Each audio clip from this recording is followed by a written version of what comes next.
அன்று இரவு வருண் தனது அன்பான குறும்புகளால் நித்யாவின் கோபத்தை முழுமையாக மாற்றியிருந்தான். நீண்ட நேர பேச்சுகளுக்கும் ஊடல்களுக்கும் பிறகு இருவரும் களைப்பில் ஒருவரையொருவர் இறுக்கமாக அணைத்தபடி படுத்திருந்தனர். நித்யா தன் அழகிய விரல்களினால் வருணின் மார்பில் மென்மையாக வருடி கொண்டிருக்க, வருண் அவளது கூந்தலை அன்போடு தடவி கொடுத்து கொண்டிருந்தான். அப்போது வருண் நித்யாவிடம் மெதுவான குரலில், ஏ பொண்டாட்டி, சாரிடி. நித்யா அவனை நிமிர்ந்து பார்த்து, எதுக்கு வருண்? நான் உன்னை கோவத்தில் அடிச்சிட்டேன்ல, அதான். என்னன்னு தெரிலடி, ஏதோ ஒரு ஆத்திரத்தில் அப்படி நடந்துக்கிட்டேன். நான் என்னை இன்னும் கொஞ்சம் கண்ட்ரோல் பண்ணியிருந்துருக்கணும். ஏன் தான் அப்படி நடந்துக்கிட்டேனோன்னு எனக்கு தெரில என்று வருண் வருத்தத்துடன் கூறினான். நித்யா அவனது கையை அழுத்தமாக பற்றி கொண்டு, சரி விடுங்க வருண், அதை பற்றி ஏன் இப்போ பேசிகிட்டு இருக்கீங்க? என் மேலேயும் தான் தப்பு இருக்குது. அன்னைக்கு உங்ககிட்ட நான் அவ்வளோ கோவமாக பேசியிருக்கக்கூடாது. ஆனால் நீங்கள் திடீர்னு என் அப்பாவை பற்றி அப்படி பேசினதில் என்னால் கோவத்தை கட்டுப்படுத்த முடியலை. புரியுதுடி, உன் இடத்துல நானாக இருந்திருந்தாலும் அப்படி தான் பேசியிருந்திருப்பேன் என்று வருண் அவளது உணர்வை புரிந்து கொண்டு கூறினான். சிறிது நேர அமைதிக்கு பின், வருண், உங்ககிட்ட ஒன்று கேட்கவா? என்னடி, என்ன கேட்கணும்? வருண் ப்ளீஸ், இனிமே என் அப்பாவை அந்த மாதிரிலாம் பேசாதீங்க. அவர் ரொம்ப நல்லவர். எப்போவும் எனக்கு கெட்டது நினைக்கவே மாட்டார். என் மேலே அவருக்கு அவ்வளோ பாசம். அதை புரிஞ்சுக்கோங்க வருண். வருண் அவளது முகத்தை பார்த்து, நித்யா, நான் இப்போவும் சொல்கிறேன், எனக்கு இன்னும் உன் அப்பா மேலே முழு நம்பிக்கை வரல. மேபி என்னோட பாயிண்ட் ஆஃப் வியூவிலேருந்து அவர் தப்பாக தெரியலாம். ஆனால் உன்கிட்ட உன் அப்பாவை பற்றி நான் அதை மாதிரி பேசியிருக்கக்கூடாது. இங்கே பாரு, இனிமே நீ உன் அப்பாவை பார்க்கக்கூடாது, பேசக்கூடாதுன்னு நான் எந்த தடையும் சொல்ல மாட்டேன். எனக்கு உன்னோட சந்தோஷம் மட்டும்தான் முக்கியம். இனிமே நீ உன் அப்பாவை எப்போ வேணாலும் போய் பார்க்கலாம் என்று அன்போடு கூறினான். வருண் கூறியதை கேட்டதும் நித்யாவின் முகத்தில் அளவற்ற சந்தோஷம் மின்னியது. வருண், நிஜமாக தான் சொல்கிறீங்களா? ஆமாண்டி. வருண், ரொம்ப தேங்க்ஸ் என்று ஆனந்தத்தில் அவனை இன்னும் இறுக்கமாக அணைத்து கொண்டாள் நித்யா. இப்படியே அந்த இரவு இனிதாக கடந்தது. முந்தைய நாளில் பயண களைப்பிலும் நீண்ட நேர பேச்சின் அசதியிலும் நித்யா மற்றும் வருண் இருவரும் காலை 10 மணி வரை நிம்மதியாக உறங்கிக் கொண்டிருந்தனர். குளிர்ந்த காலை வேளையில் இருவரும் ஒரு போர்வையின் கதகதப்பில் ஒருவரையொருவர் அணைத்தவாறு படுத்திருந்தனர். வருண் முதலில் கண் விழித்தான். அவன் அருகே அவனது மார்போடு சாய்ந்து தூங்கும் நித்யாவை பார்த்தான். அவளது தூங்கும் அழகை ரசித்து கொண்டே அவளது நெற்றியில் மென்மையாக ஒரு முத்தமிட்டான். பின் வருண் கட்டலில் இருந்து எழ முயல, அப்போது நித்யா வருணின் கையை பிடித்து இழுத்து மீண்டும் அவனை தன் அருகில் அணைத்து கொண்டாள். ஏ லட்டு, நீ என்ன தூங்கலையாடி என்று வருண் ஆச்சரியமாக கேட்டான். தூங்கிட்டு தான் இருந்தேன். ஆனால் இந்த குளிரில் நீங்கள் என் நெத்தியில் வச்ச முத்தம் மட்டும் அவ்வளோ சூடாக இருந்துச்சு. அதான் எனக்கு டக்குன்னு முழிப்பு வந்துருச்சு என்று தன் கண்களை மூடிக்கொண்டே வருணிடம் கூறி வெக்கத்துடன் சிரித்தாள் நித்யா. ஏய், என்னடி கலாய்க்கிறியா? ஐயோ, அதெல்லாம் ஒன்றும் இல்லை, சீரியஸாக தான் சொல்கிறேன். நீங்கள் வச்ச முத்தத்தில் தான் எனக்கு முழிப்பு வந்துச்சு என்று மீண்டும் சிரித்தாள். சரி சரி விடு, நான் போய் ஃப்ரெஷ் ஆகுறேன் என்று கூறிவிட்டு மீண்டும் வருண் எழ முயல, அதெல்லாம் ஒன்றும் வேண்டாம், இங்கே கொஞ்ச நேரம் படுங்க என்று வருணை மீண்டும் இழுத்து அணைத்து கொண்டாள் நித்யா. ஏய், ஏண்டி இப்படி பண்ணுற? ஒன்று சண்டை போட்டு பேசாமல் கொள்கிற, இல்லைனா இப்படி லவ் டார்ச்சர் பண்ணி என்ன செய்கிறடி? ஓ, என் லவ் உங்களுக்கு டார்ச்சராக இருக்கா? சரி போங்க என்று நித்யா வருணிடம் போலியாக கோபித்து முகத்தை திருப்பினாள். அம்மா தாயே, மறுபடியும் ஆரம்பிக்காத. என்னாலலாம் உன்னை மறுபடியும் சமாளிக்க முடியாது. என்று வருண் கெஞ்சும் குரலில் கோர, நித்யா விழுந்து விழுந்து சிரித்துக்கொண்டே மீண்டும் வருணை அணைத்து கொண்டாள். சிறிது நேரம் சென்ற பின் வருணும் நித்யாவும் காலை உணவிற்காக அங்குள்ள ஒரு அழகான ரெஸ்டாரண்ட்டிற்கு சென்றனர். ரெஸ்டாரண்ட்டின் உள்ளே நுழைந்த நித்யா, வருண், இந்த ரெஸ்டாரண்ட் ஆம்பியன்ஸ் ரொம்ப அழகாக இருக்குல்ல, ரொமான்டிக்காக சூப்பராக இருக்குல்ல. ஆமாம், இந்த ரெஸ்டாரண்ட்டு ஸ்பெஷலாக கப்புள்ஸ்க்காகவே ஓப்பன் பண்ணதுன்னு சொன்னாங்க என்று வருண் விவரித்தான். இருவரும் பேசிக்கொண்டே உணவருந்த ஆரம்பித்தனர். அப்போது அருகில் இருந்த ஒரு காதல் ஜோடி தங்களுக்குள் அன்பை வெளிப்படுத்தி முத்தமிட்டு கொண்டிருக்க அதை கண்ட நித்யா, வருண், அங்கே பாருங்களேன், எப்படி பப்ளிக்காக கிஸ் பண்ணிட்டு இருக்காங்கன்னு என்று சிரித்து கொண்டே கூறினாள். ஆமாண்டி, எங்கெல்லாம் அது ரொம்ப சாதாரணமான விஷயந்தான். நீ தான் ஏதோ ஓவராக பண்ணுற. அதுவும் சரிதான் சரிடி, நீ அங்கே பார்க்காம பிளேட்டை பார்த்து சாப்பிடு என்று வருண் நித்யாவை செல்லமாக கண்டித்தான். பின் இருவரும் சாப்பிட்டு விட்டு அங்குள்ள இடங்களை சுற்றி பார்க்க புறப்பட்டனர். வருண், நம்ம இப்போ எங்கே போகிறோம் என்று நித்யா கேட்க, ஒன்றும் இல்லடி, நான் ஒரு கைட் புக் பண்ணியிருந்தேன். அவர் நம்ம ஊருக்காரர் தான். அவருக்கு இங்கே நிறையா பிளேஸ் தெரியும். அவர் வந்து நம்மளை கூட்டிகிட்டு போய் சுற்றி காட்டுவார். அதுக்கு தான் வெயிட் பண்ணுறேன் என்றான் வருண். சிறிது நேரத்தில் அந்த கைடு வந்து சேர்ந்தார். அவர் நித்யா மற்றும் வருணை சில முக்கிய சுற்றுலா தலங்களுக்கு அழைத்துச் சென்றார். இறுதியாக அவர்கள் பனி சூழ்ந்த ஒரு அழகிய மலைப்பகுதியில் சென்றடைந்தனர். அந்த இடத்தின் அழகை கண்ட நித்யா, வா வருண், இந்த இடம் செம்மையா இருக்குல்ல என்று கூறி துள்ளி குதித்து ஓடி விளையாட ஆரம்பித்தாள். அங்குள்ள பனிக்கட்டுகளை எடுத்து மேலே தூக்கி போட்டு மகிழ்ச்சியாக விளையாடும் குழந்தைகளுடன் சேர்ந்து நித்யாவும் ஒரு குழந்தையாக மாறி விளையாடி கொண்டிருந்தாள். அதை கவனித்த வருண் தன்னையே மறந்து அவளது மகிழ்ச்சியை ரசித்து கொண்டிருந்தான். அப்போது நித்யா வருணை பார்த்து, வருண், ஏன் அங்கேயே நிற்கிறீங்க, வாங்க, சூப்பரா இருக்கு என்று அழைத்தாள். இல்லடி, நான் வரல, நீ விளையாடு. அட என்ன வருண், நீங்க சும்மா வேடிக்கை பார்க்க வந்தீங்க, வந்து கொஞ்சம் என்ஜாய் பண்ணலாம்ல. யாரடி சொன்னா நான் சும்மா வேடிக்கை பார்த்துட்ருக்கேன்னு?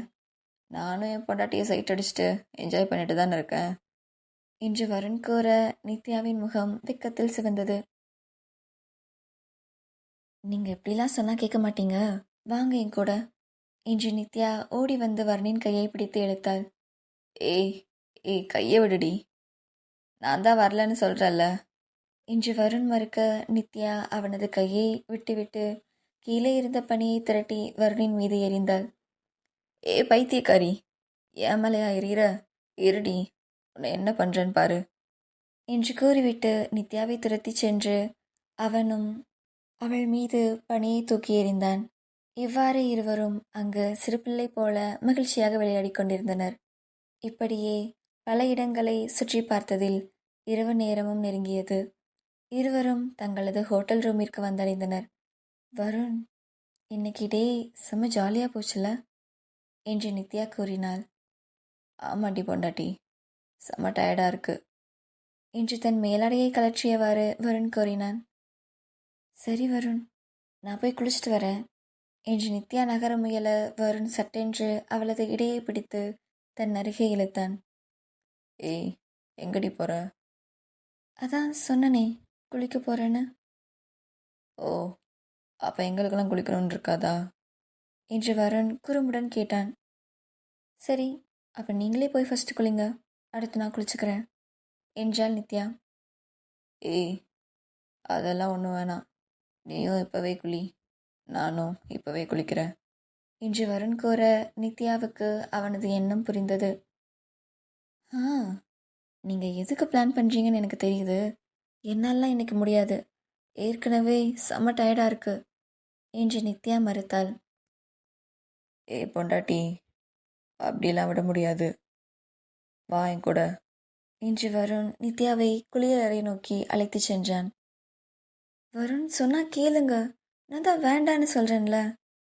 அப்போ நானும் தான் வேண்டான்னு சொன்னேன், ஆனால் நீ என்னை இழுத்து கூட்டிகிட்டு போய் விளையாடனல்ல, இப்போ எனக்கு விளையாடணும் போல இருக்கு, வா என் கூட என்று நித்யாவை தன் கைகளால் அள்ளி கொண்டு குளிரைக்குள் நுழைந்தான் வருண். வருண், நானே டயர்டாக இருக்கேன்னு சொல்கிறேன், ஆனால் நீங்கள் என்ன பண்ணிகிட்ருக்கீங்க? என்னை பார்த்தா பாவமா இல்லையா என்று தன் முகத்தை பாவமாக வைத்தபடி நித்யா கேட்க, வருண் அவளை பார்த்து, நித்யா, சாரிடி. இந்த விஷயத்தில் மட்டும் என்னால் உன்னை பாவம் பார்க்கவே முடியாது என்று கூறியபடி ஷவரை ஆன் செய்ய விழும் நீர்த்துளிகள் இடையே இருவரும் தங்கள் நெருக்கமான அன்பான இரவை கழித்தனர். மறுநாள் காலையிலும் எப்போதும் போல ஒருவரை ஒருவர் கட்டி அணைத்தவாறு கட்டிலில் படுத்திருந்தனர். சிறிது நேரம் கழித்து கைடு வந்தவுடன் மீண்டும் ஊரை சுற்றி பார்க்க சென்றனர். இருவருக்குள்ளும் காதல் நாளுக்கு நாள் அதிகரித்து கொண்டே இருந்தது. அப்போது நித்யா தன் வந்த கைடிடம், அண்ணா, அடுத்து நம்ம எங்கே போகிறோம் என்று கேட்டாள். அதுவாம்மா, இங்கே ஒரு லேக் இருக்குது, அங்கே போட்டிங் கூட்டிகிட்டு போவாங்க, ரொம்ப நல்லாயிருக்கும். இப்போ நம்ம அங்கே தான் போகிறோம். ஐ, போட்டிங்கா? போட்டிங்னா எனக்கு ரொம்ப பிடிக்கும் என்று நித்யா ஆர்வமானாள். மூவரும் அந்த இடத்தை வந்தடைந்தனர். வருண், வாங்க நம்ம போட்டிங் போகலாம் என்று வருணை நித்யா இழுக்க, இருடி வரேன் என்று அவளுடன் சென்று வரிசையில் நின்றான். பின் இருவரும் லைஃப் ஜாக்கெட்டுகளை போட்டுக்கொண்டு படகில் பயணித்தனர். படகில் செல்லும்போது நித்யா தண்ணீரில் தனது கைகளை நனைத்து விளையாடி கொண்டவாறே வருண் அவளையே கண்ணிமைக்காமல் பார்த்து கொண்டிருந்தான். வருண், என்ன அப்படி பார்க்குறீங்க என்று நித்யா கேட்க, ஒன்றும் இல்லடி, இப்போல்லாம் நீ பகலில் நல்ல எனர்ஜியாக தான் இருக்க, ஆனால் நைட் நான் உன்கிட்ட வந்தால் மட்டும் ஐயோ வருண் எனக்கு டயர்டாக இருக்குன்னு மூஞ்சியை பாவமாக வச்சுட்டு பேசுவேன், அப்படி தானே என்று வருண் வம்பிழித்தான். அச்சோ வருண், சாரிங்க, அது நேற்று நம்ம ஓடி ஆடி விளையாடிட்டு இருந்தோம்ல, அதான் நான் கொஞ்சம் டல்லாயிட்டேன். அப்போ கூட நீங்கள் என்ன சும்மா விட்டீங்க? பண்ண வேண்டிய அன்பு சேட்டையெல்லாம் பண்ணிட்டீங்கல்ல. ஆமாம், பின்ன என்ன, உன்னை அப்படியே விட்டுட்டு படுத்து தூங்க சொல்கிறியா? என்னாலலாம் உன்னை பக்கத்தில் வச்சுக்கிட்டு கண்ட்ரோலெல்லாம் இருக்க முடியாது. சரிதான் வருண், நீங்கள் எதுவும் ஃபீல் பண்ணாதீங்க. இன்றைக்கி நீங்கள் எதிர்பார்த்த மாதிரியே நான் ஃபுல் எனர்ஜெட்டிக்காக தான் இருப்பேன், ஓகேவா? ஓ அப்படியா, பார்ப்போம் பார்ப்போம். பாருங்க. ஆனால் நான் எனர்ஜெட்டிக்காக இருக்கும்போது நீங்கள் டயர்டாக இல்லாமல் இருந்தால் சரிதான் என்று நித்யா சவால் விட, பொண்டாட்டி, என்னடி இப்படி சொல்லிட்ட? உன் புருஷன் இந்த மாதிரி விஷயத்துக்கெல்லாம் டயர்டே ஆக மாட்டேன்டி என்று கூறிக்கொண்டே வருண் நித்யாவின் அருகே நெருங்கி வந்தான். வருண், என்ன பண்ணுறீங்க? எல்லாரும் பார்த்துட்ருக்காங்க, என்ன நினைப்பாங்க எல்லாரும் என்று நித்யா பதறினாள். இங்கே இருக்கவங்க யாரும் ஒன்றும் நினச்சிக்க மாட்டாங்கடி. ஆஹா, அதெல்லாம் இல்லை, எனக்கு ஒரு மாதிரி இருக்கு, நீங்கள் கொஞ்ச நேரம் அமைதியாக வாங்க என்றாள் நித்யா. ஏண்டி, அமைதியாக வர்றதுக்கா நாம் ஹனிமூன் வந்திருக்கோம் என்று சலித்து கொண்டே முணுமுணுத்தான் வருண். வருண், என்ன சொன்னீங்க? ஒன்றும் இல்லைம்மா, நான் அமைதியாகவே வரேன் என்று வருண் பம்மி விட நித்யா அவனை பார்த்து ரசித்து சிரித்தாள். படகில் பயணித்து முடித்த பின் நித்யா கைடிடம், அண்ணா, இங்கே ஏதாச்சும் ஒரு ஷாப்பிங் மாலுக்கு கூட்டிகிட்டு போகிறீங்களா என்று கேட்டாள்.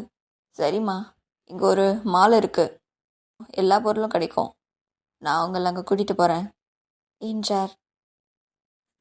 பொண்டாட்டி, எதுக்குடி இப்போ ஷாப்பிங் மால்? உனக்கு ஏதாச்சும் வாங்க போறியா என்று வருண் கேட்க, வருண், நம்ம இங்கே வந்துட்டு திருப்பி வீட்டுக்கு போகும்போது எப்படி வெறும் கையோடு போக முடியும்? அங்கே அத்தை மாமாவுக்கு ஏதாச்சும் வாங்கிட்டு போகலாம். அது மட்டும் இல்லை, என் ஃப்ரெண்ட் அனுவும் நான் இங்கே வந்துட்டு அவளுக்கு ஒன்றும் வாங்கிட்டு போகாமல் இருந்தா என்னை கொன்னே போட்டுருவா, அதான் அவளுக்கும் ஏதாச்சும் வாங்கிட்டு போகலாம். ஆமாம்ல, எனக்கு கூட தோணலை அங்கே இருக்கவங்களுக்கு ஏதாச்சும் வாங்கணும்னு. பரவாயில்ல, நீயாச்சும் ஞாபகம் வச்சு வாங்குறியே என்று வருண் நித்யாவை பாராட்டினான். மாலுக்குள் சென்றதும் தங்களுக்கு தேவையானவற்றை ஷாப்பிங் செய்ய ஆரம்பித்தனர். நித்யா அவளுக்கு தேவையான சில மேக்கப் காஸ்மெட்டிக்களை வாங்கி கொண்டிருந்தாள். அப்போது வருண், லட்டு, உனக்கு எதுக்கு இந்த மேக்கப் கிட்டலாம்? அதான் என் பொண்டாட்டி இதெல்லாம் யூஸ் பண்ணாமலே அழகாக தானே இருப்பா. அப்புறம் எதுக்கு இதெல்லாம்? போதும் போதும், ரொம்ப ஐஸ் வைக்காதீங்க. ஏற்கனவே எங்கள் சில்னஸ் தாங்க முடியலை. ஏய், நான் உண்மையை தாண்டி சொன்னேன். நீ நேச்சுரலாகவே இருக்கிறது தான் எனக்கு பிடிக்கும். வருண், இது ஒன்றும் நான் எனக்காக வாங்கலை, அணுவுக்காக பர்ச்சேஸ் பண்ணிகிட்ருக்கேன் என்று நித்யா கூற, ஓ, அணுவுக்கா? ஓகே ஓகே என்றான் வருண். ஷாப்பிங் முடித்துவிட்டு ஒரு ஹோட்டலில் சாப்பிட்ட பின் இருவரும் ஒரு தீம் பார்க்கிற்கு சென்றனர். அங்கு ரோலர் கோஸ்டர் ரைடில் மக்கள் கூச்சலிட்டு கொண்டு செல்வதை வருணும் நித்யாவும் பார்த்து கொண்டிருந்தனர். சரி, இப்படி எவ்வளோ நேரம் வேடிக்கை பார்த்துட்டே இருக்கிறது? வா, போய் நம்மளும் ஏறலாம். எனக்கு அதில் போகிறதுனா ரொம்ப பிடிக்கும். இதில் போயே ரொம்ப நாள் ஆச்சு என்று வருண் நித்யாவின் கைகளை பிடித்து இழுத்தான். நித்யாவுக்கு ரோலர் கோஸ்டர் என்றாலே பயம். இருந்தாலும் வருண் ஆசையாக அழைத்ததால் அவளால் மறுக்க முடியாமல் பெரிய வரிசையில் சென்று நின்றனர். அவர்கள் ஏறும் சமயமும் வந்தது. நித்யா மிகுந்த பயத்துடனே அமர்ந்திருந்தாள். ரைடு ஆரம்பித்ததும் வேகம் எடுக்க நித்யா மிகுந்த பயத்தில் கடவுளே என்று கத்தி வருணின் கைகளை இறுக்கமாக பிடித்து கொண்டாள். வருண் நித்யாவிற்கு இருக்கும் பயத்தை உணர்ந்து அவளை தன் கைகளால் அரவணைத்து தன் மார்போடு சேர்த்து கொண்டான். ஏய் பொண்டாட்டி, பயப்படாதடி, நான் தான் இருக்கேன்ல, என் கையை டைட்டாக பிடிச்சிக்கோ என்று வருண் தைரியம் கூறினான்.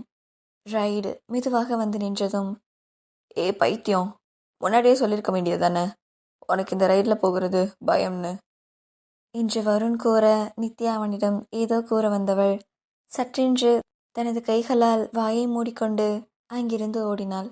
வருணும் அவள் பின்னாலே ஓடிச் சென்றான். நித்யா அங்கு ஒரு ஓரமாக நின்று வாந்தி எடுத்து கொண்டிருந்தாள். வருண் பதற்றத்துடன் அவளது தலையை பிடித்து கொண்டான். பின் அவளை அங்கிருந்த ஒரு ஹோட்டலில் அமர வைத்து தண்ணீர் கொடுத்தான். அவள் தண்ணீரை குடித்து முடித்ததும் வருண் சற்று கோபமாக, ஏண்டி, ஒரு வார்த்தை என்கிட்ட சொல்லியிருக்கலாம்ல உனக்கு இதுனா ரொம்ப பயம்னு என்று கேட்டான். அதில்ல வருண், நீங்கள் என்ன ஆசையாக கூட்டிட்டு போனீங்களா, அதான் என்னால் உங்ககிட்ட வேண்டான்னு சொல்ல முடியல என்று சோர்வாக கூறினாள் நித்யா. அதுக்காக இப்படியா பண்ணுறது? நீ பயந்தையோ இல்லையோ, உன்னை அப்படி பார்த்து நான் பயந்துட்டேன்டி என்று கூறி நித்யாவை இறுக்கமாக அணைத்து கொண்டான். வருண், எனக்கு ஒன்றும் இல்லை, நான் ஓகே தான். சரி, இன்னைக்கு இது போதும், வா ரூமுக்கு போகலாம் என்று வருண் நித்யாவை ஹோட்டலுக்கு அழைத்து சென்றான். போகின்ற வழியில் நித்யா வருணின் மார்பில் சாய்ந்து தூங்கிவிட வருணும் அவளின் தோள்களை அணைத்தவாறு அமர்ந்திருந்தான். ரூமிற்கு சென்றதும், நித்யா, நீ கொஞ்சம் படுத்து ரெஸ்ட் எடு, இரு, நான் உனக்கு வேறு ஏதாச்சும் ட்ரெஸ் எடுத்துகிட்டு வரேன் என்று ஒரு நைட்டி எடுத்து கொடுத்தான். நித்யா, இந்தா இந்த ட்ரெஸ்ஸை போட்டுக்கோ. நித்யா சோம்பலாக, வருண், எனக்கு ரொம்ப டயர்டாக இருக்கு, ஸோ நீங்களே எனக்கு ட்ரெஸ் மாற்றி வர்றீங்களா என்று ஆசையாக கேட்டாள். ஏய் பொண்டாட்டி, உனக்கு ட்ரெஸ் எல்லாம் மாற்றி விட்டா அப்புறம் என்னால் கண்ட்ரோல் பண்ண முடியாது. நீ ஏற்கனவே ரொம்ப பாவமாக இருக்க, நான் வேறு ஏதாச்சும் பண்ணிட போகிறேன். நீ போ, நீயே ட்ரெஸ் மாற்றிக்கோ என்று வருண் கூற நித்யாவும் சிரித்து கொண்டே ட்ரெஸ்ஸை வாங்கி கொண்டு சென்று மாற்றி வந்தாள். பின் வருணின் நினைப்பில் நிம்மதியாக படுத்து உறங்கிவிட்டாள். மறுநாள் காலை இதுதான் அவர்கள் தேனிலவு பயணத்தின் கடைசி நாள். இருவரும் குளித்துவிட்டு வெளியே வர நித்யா ஒரு டவல் மட்டும் அணிந்தவாறு தன் தலையை துவட்டி கொண்டிருந்தாள். கட்டிலில் அமர்ந்திருந்த வருண் அவளை பார்த்து, ஏ பொண்டாட்டி, என் தலையும் ஈரமாக தான் இருக்கு, எனக்கும் தலை துவட்டி விடு. நித்யா அவன் அருகே வந்து அன்போடு அவனுக்கு தலையை துவட்டி விட்டு கொண்டிருந்தாள்.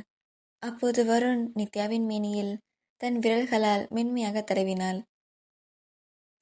கொஞ்சம் கையை வச்சுட்டு அமைதியா இருங்க, டைம் ஆச்சு, கைடு வந்துடுவாரு, நம்ம கிளம்பணும். இல்லடி, அவர் இப்போ வரமாட்டார். அப்படியா, ஏன்? நான் தான் அவர்கிட்ட இன்னைக்கு கொஞ்சம் லேட்டாக வர சொன்னேன். வருண், எதுக்கு எதுக்கு லேட்டாக வர சொன்னீங்க? அதுவா, நேற்று நைட்டு மிஸ் ஆனதை இப்போ பண்ணுறதுக்கு தான். என்று கூறி நித்யா கட்டியிருந்த துண்டை மெதுவாக விலக்கி அவளை இழுத்து மெத்தையில் சாய்த்தான். இருவரும் ஒருவரையொருவர் காதலோடு பார்த்து கொண்டிருந்தனர். நித்யாவின் தலைமுடிகளில் இருந்து வழிந்த நீர்த்துளிகள் வருணின் முகத்தில் விழுந்தது. பின் வருண் நித்யாவின் மீது படர்ந்து அவளது உடல் முழுக்க தன் காதலின் முத்திரைகளை பதித்தான். நேரம் கரைந்தது. இருவரும் தங்களது அழகான இணைப்பை முடித்துக்கொண்டு படுத்திருந்தனர். நித்யா வருணின் கைகளில் தனது தலையை வைத்து படுத்து மூச்சு வாங்கிக் கொண்டே, வருண், என்ன நீங்க? இப்போதான் குளிச்சுட்டு வந்தேன். இப்போ பாருங்க, மறுபடியும் குளிக்கணும். ஓ, அப்படியா? சரி, நீ ஒன்றும் வரி பண்ணிக்காத, நானே ஒன்று குளிக்க வைக்கிறேன் என்று வருண் மீண்டும் நெருங்க, ஐயோ, என்னாலலாம் மறுபடியும் முடியாது, ஆளை விடுங்க என்று கட்டிலிலிருந்து இறங்கி ஓடிச் சென்று குளியலறையை தாளிட்டு கொண்டாள். வருண் கட்டிலில் அமர்ந்தபடி அவளது செய்கையை நினைத்து சிரித்து கொண்டிருந்தான். அதன் பின் இருவரும் கிளம்பி மீதமுள்ள இடங்களை சுற்றி பார்த்துவிட்டு ஏர்போர்ட்டிற்கு வந்தனர். ஃப்ளைட் புறப்பட்டதும் நித்யா வருணின் கைகளை இறுக்கமாக பிடித்து அவனது தோள்களில் சாய்ந்து கொண்டு, வருண், ரொம்ப தேங்க்ஸ், உண்மையாகவே நான் ரொம்ப என்ஜாய் பண்ணேன். ஏய், இதுக்கேண்டி தேங்க்ஸ்லாம் சொல்கிற? ஆக்சுவலாக நான் தான் உனக்கு தேங்க்ஸ் சொல்லணும். எதுக்கு வருண் என்று நித்யா குழப்பத்துடன் கேட்க, ஆமாம், நீ வரும்போது என் மேலே எவ்வளோ கோவமாக இருந்த, அதே மாதிரி தான் இந்த ட்ரிப் ஃபுல்லாக இருந்துடுவேயோன்னு நினச்சி பயந்துட்டு இருந்தேன். நல்ல வேலை நீ அந்த மாதிரிலாம் இல்லை. அதுக்கு நான் தாண்டி உனக்கு தேங்க்ஸ் சொல்லணும். அது சரி, என் கோவத்தை போக்குனதே நீங்கள் தானே என்று நித்யா சிரித்தாள். ஆனால் வருண், எல்லாம் ஓகே, எனக்கு ஒரு விஷயம் மட்டும் குழப்பமாகவே இருக்கு. என்னடி, என்ன உனக்கு கன்ஃபியூஷன்? இல்லை, நான் ஊர்லேருந்து கிளம்பும்போது லக்கேஜில் ஸ்வெட்டரை எடுத்து வச்சேங்க. ஆனால் இங்கே வந்து பார்த்தா எப்படி காணா போச்சுன்னே தெரில. வருண் சிரித்து கொண்டேன். ஏய் லூசு பண்ணாட்டி, ஸ்வெட்டருக்கு என்ன காலாக இருக்குது, எங்கேயாவது ஓடி காணாமல் போகிறதுக்கு? அப்போது அது எங்கே போச்சு? அது எங்கேயும் போல, நீ எங்கே இருந்து எடுத்தியோ அங்கேயே தான் பத்திரமா இருக்குது. நான் தான் ஸ்வெட்டர்லாம் எடுத்துகிட்டு போனால் நமக்கு நடுவில் இடைஞ்சலாக இருக்கும்னு மறுபடியும் அதை தூக்கி கபோர்ட்லேயே வச்சுட்டேன் என்று உண்மையை உடைத்தான். யோ ஃப்ராடு புருஷா என்று கூறி நித்யா வருணின் கைகளில் செல்லமாக கிள்ளி வைத்தாள். ஏய், ஏண்டி கிள்ற? என்னமோ நீ என்ஜாய் பண்ணாத மாதிரி நீயும் என் கூட நல்லா தானே ரொமான்ஸ் பண்ணிட்டு இருந்த, இப்போ என்னமோ ஒன்றும் தெரியாத பாப்பா மாதிரி நடிக்கிற.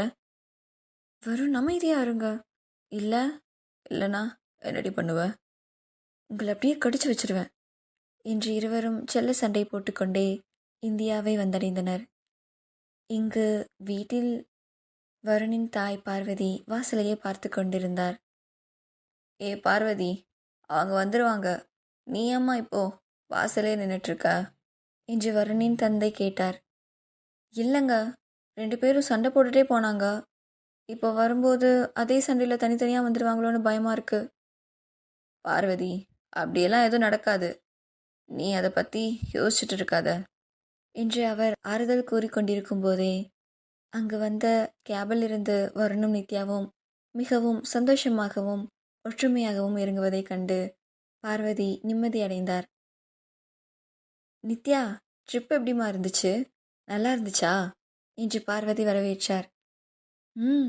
சூப்பராக இருந்துச்சுத, நான் நல்லா என்ஜாய் பண்ணேன். வருண் என்னை அங்கே அவ்வளோ நல்லா பார்த்துக்கிட்டாரு என்று நித்யா சந்தோஷமாக கூற அதை கேட்ட பார்வதி தன் மனதிற்குள், கடவுளே, என் மகனும் மருமகளும் இதே மாதிரி எப்பவும் ஒன்றா சந்தோஷமாக இருக்கணும் என்று வேண்டிக் கொண்டார். சரி சரி, 2 பேரும் உள்ளே போங்க, போய் ஃப்ரெஷ் ஆகுங்க என்று அனுப்பி வைத்தார். அறைக்குள் சென்றதும் வருண் வேகமாக சென்று கட்டிலில் படுத்து கொண்டான். வருண், என்ன இப்போவே படுத்துட்டீங்க? போங்க, போய் ஃப்ரெஷ் ஆகுங்க. ஏ பொண்டாட்டி, ட்ராவல் பண்ணிட்டு வந்தது டயர்டாக இருக்குடி. சரி, அதுக்குன்னு அப்படியே படுத்துட்டீங்க, போய் ட்ரெஸ்ஸாவது சேஞ்ச் பண்ணிக்கோங்க. சரிடி, ஏதாச்சும் டிஷர்ட் எடுத்து கொடு என்று வருண் கோர நித்யா கபோர்டை திறந்தாள். அங்கே அவள் சுவிட்சர்லாந்திற்கு எடுத்து வைக்க நினைத்த ஸ்வெட்டர் அழகாக அடுக்கி வைக்கப்பட்டிருந்ததைக் கண்டு சிரித்துக்கொண்டே வருணுக்கு டிஷர்ட்டை எடுத்து கொடுத்தாள். சிறிது நேரத்தில் வருண் களைப்பில் தூங்கிவிட்டான். நித்யா தாங்கள் வாங்கி வந்த கிஃப்ட்டுகளை அத்தையிடம் கொடுப்பதற்காக வெளியே வந்தாள். அங்கே பார்வதி சோஃபாவில் அமர்ந்து பூக்கட்டி கொண்டிருந்தார். என்னம்மா நித்யா, வருண் என்ன பண்ணுறான்? அவருக்கு ட்ராவல் பண்ணிட்டு வந்ததில் ரொம்ப டயர்டாக இருந்துச்சு, அதான் தூங்கிட்டு இருக்காருத்த. நீங்களும் போய் ரெஸ்ட் எடுக்க வேண்டியது தானே? இல்லைம்மா, எனக்கு தூக்கம் வரல. அப்புறம் நித்யா, நீங்கள் அங்கே சந்தோஷமாக தானே இருந்தீங்க? உங்களுக்குள்ள எந்த சண்டையும் இல்லையே என்று பார்வதி மெதுவாக கேட்டார். ஐயோ அத்தை, அதெல்லாம் ஒன்றும் இல்லை. அவர் என்னை ரொம்ப நல்லா பார்த்துக்கிட்டாரு. நாங்கள் ஹாப்பியாக தான் இருந்தோம். ரொம்ப சந்தோஷம்மா. இப்போ தான் எனக்கு நிம்மதியாக இருக்குது. எனக்கு நீங்கள் 2 பேரும் சண்டை போட்டது எவ்வளோ கஷ்டமாக இருந்துச்சு தெரியுமா? சரித்த, விடுங்க. அதான் சண்டைலாம் முடிஞ்சு நாங்கள் மறுபடியும் ஒன்று ஆகிட்டோம்ல. அத்தை, நான் உங்களுக்கு ஒரு gift வாங்கிட்டு வந்திருக்கேன் என்று தான் வாங்கிய தங்க மோதிரத்தை அத்தையிடம் கொடுத்தாள் நித்யா. நித்யா, என்னம்மா அது? எனக்கு எதுக்கு இதெல்லாம் என்று தயங்கிய பார்வதியிடம், பிரித்து பாருங்கத்த. உள்ளே இருந்த அழகிய தங்க மோதிரத்தை பார்த்த பார்வதி, நித்யா, இது எனக்கா?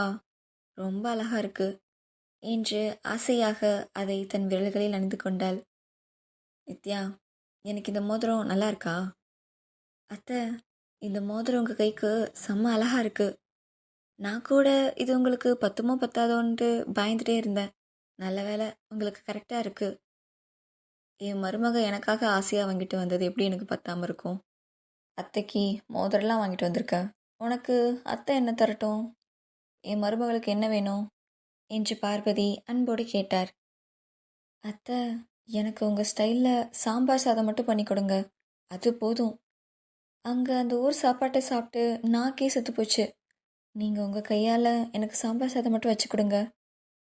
ஐயோ நித்யா, இரு, அரை மணி நேரத்தில் ரெடி பண்ணி கொண்டு வரேன் என்று பார்வதி வேக வேகமாக கிச்சனுக்குள் சென்றாள். சமையலை முடித்துவிட்டு நித்யாவிற்கு உணவு எடுத்து வந்து பரிமாறினார். அத்தை, நீங்கள் எனக்கு பரிமாறிட்டு இருக்கீங்க, வாங்க வந்து நீங்களும் உட்காந்து சாப்பிடுங்க என்று நித்யா அழைக்க, அதெல்லாம் ஒன்றும் இல்லை, நானே பரிமாறுறேன், அதுக்கப்புறம் நான் சாப்பிட்டுக்கிறேன் என்று அன்போடு பரிமாறினார். நித்யா அதை சாப்பிட்டு விட்டு, அத்தை சூப்பர், செம்ம டேஸ்ட்டு என்று பாராட்டினாள். இதை கவனித்த வருணின் தந்தை, ஊரில் மாமியார் மருமகளுக்குள்ள அவ்வளோ சண்டை நடக்குது, ஆனால் நம்ம வீட்டு அப்படியே உல்டாவால நடக்குது என்று சிரித்துக்கொண்டே அங்கே வந்தார். என்னங்க, நீங்களே கண்ணு வைக்காதீங்க என்றார் பார்வதி. சரி சரி, எங்களுக்கும் சாப்பாடு இருக்கா, இல்லை உன் மருமகளுக்கு மட்டும்தானா?